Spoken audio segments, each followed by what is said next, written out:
Prologue: A King Lost to Time. History has a way of concealing secrets in the unlikeliest of places. Great battles, shifting dynasties, and the sweep of empires often reduce human lives to fragments of memory, lines of text, or whispers of legend. Yet, occasionally, history opens a window into the past so vividly that it reshapes our understanding of everything we thought we knew. The rediscovery of Richard III, the last Plantagenet King of England, was one such moment. It was not merely the unearthing of a monarch's bones.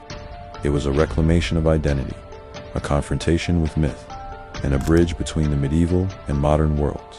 For more than 5 centuries, his body was thought to be lost, swallowed by time, erased by history, and immortalized only as Shakespeare's villain, the hunchback tyrant crying for a horse in his final desperate hour. Then, in 2012, beneath the gray tarmac of a municipal car park in Leicester, history stirred. What was uncovered there would ignite a global fascination, stir centuries-old debates, and remind us that the past is never truly buried. Richard the Last, Plantagenet. Richard Plantagenet was born in 1452 into one of the most turbulent periods of English history. The Wars of the Rosicsa, dynastic conflict between the houses of Lancaster and York, were tearing the realm apart. Richard was the younger brother of King Edward IV, a man whose political cunning and military prowess restored Yorkist dominance. In this shadow, Richard grew up as both loyal supporter and fierce commander. His brief reign, however, would prove fateful. After Edward IV's death in 1483, Richard assumed the crown, declaring his young nephew, Edward V, illegitimate. This act, viewed by some as necessary realpolitik, was condemned by others as ruthless ambition. The mysterious disappearance of the princes in the Tower, Edward V and his brother Richard of Shrewsbury, haunted his reputation for centuries. In life, Richard was an efficient administrator, a skilled soldier, and a man of striking contradictions.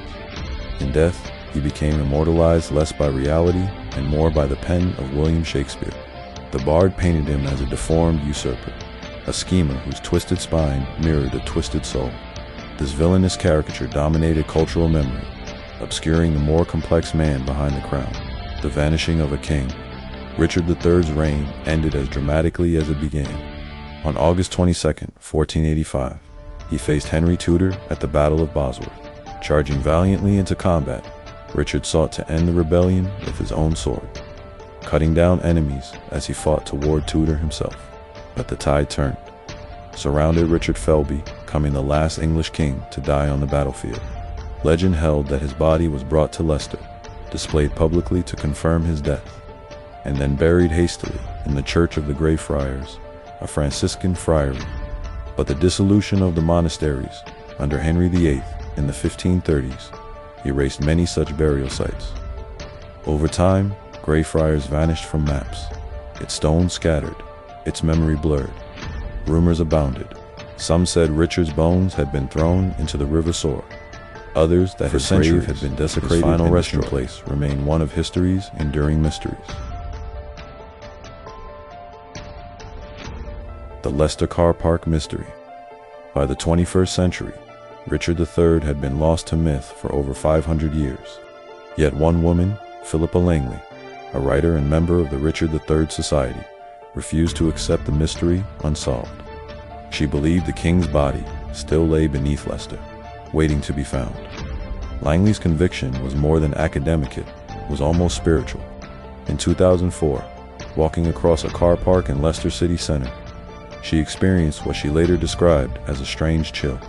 Something about the ground beneath her feet convinced her she was standing above Richard's grave. Skepticism greeted her idea. Historians doubted the feasibility. City planners dismissed it as fanciful. But Langley persisted, raising funds, rallying Ricardians worldwide, and persuading the University of Leicester Archaeological Services to collaborate on a dig. In August 2012, the excavation began. Few expected much. Perhaps fragments of the friary walls, maybe a clue to the long-demolished church. Almost no one imagined they would find a king. The Archaeological Dig 2012.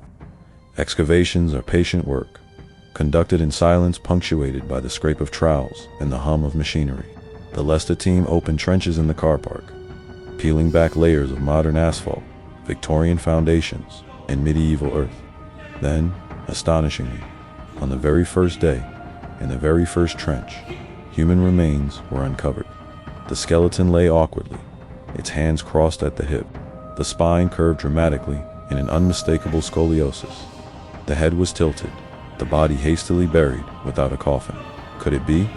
The archaeologists dared not speak the thought aloud, but the possibilities surged through them. The skeletal curvature matched descriptions of Richard's body. The grave's location aligned with the lost friary, and soon, signs of battle trauma appeared: fatal blows to the skull, wounds inflicted after death. It was as if the earth itself had been holding on to history, waiting for this moment to release it.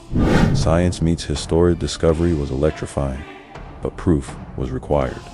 For months, scientists subjected the remains to rigorous analysis. Radiocarbon dating placed the bones in the late 15th century. Forensic experts cataloged the battle injuries: a fatal blow cleaving the skull, puncture wounds consistent with a sword or halberd, cuts to the ribs and pelvis inflicted after death, likely as humiliation. The scoliosis was genuine, but not the grotesque deformity of Shakespeare's invention. Richard's spine had curved, making one shoulder higher, but he was no monstrous hunchback. Instead, he had likely been a capable warrior, despite the condition. Finally, genetic testing delivered the decisive answer. Mitochondrial DNA, passed through the maternal line, was compared with living descendants of Richard's sister, Anne of York. The match was conclusive. After 527 years, Richard III had been found. The world reacts. News of the discovery spread like wildfire. Newspapers from London to New York splashed the car park king across their front pages. Television crews descended on Leicester. Academics hailed it as one of the most remarkable archaeological finds in English history. Yet the discovery did more than solve a mystery. It challenged centuries of prejudice. Shakespeare's Richard Crooked, in body and mind, was re-examined. Historians debated whether he was truly the child-murdering villain of Tudor, propaganda, or a maligned ruler caught in the brutal politics of his age. Leicester, once a quiet Midland city, became the center of international attention. Tourists flocked to the car park, eager to glimpse the place where a king had lain beneath parked cars and painted lines. The reburial in Leicester Cathedral 2015. After much debate over where Richard should be laid to rest, some argued for York, his stronghold. Others for Westminster Abbey. Was decided he would remain in Leicester. In March 2015, Richard III was reinterred in Leicester Cathedral. The ceremony was a spectacle of reverence and reconciliation. A coffin of English oak carried his remains, draped in a pall embroidered with images of his life. Royalty attended, including the Duke and Duchess of Gloucester. Clergy, scholars, and citizens gathered, uniting in a moment of national reflection. For the first time in half a millennium, Richard was given the dignity of a kingly burial. Legacy of the discovery. The unearthing of Richard III transformed not only historical scholarship, but also public imagination. Leicester's tourism soared. Documentaries, books, and exhibitions flourished. The Richard III Visitor Center opened, ensuring the story lived on for generations. More profoundly, the discovery rekindled a debate about how history is written. Was Richard truly the villain we inherited from Tudor propaganda? Or was he a capable, if ruthless, monarch undone by circumstance? His scoliosis, once a source of mockery, became a symbol of resilience.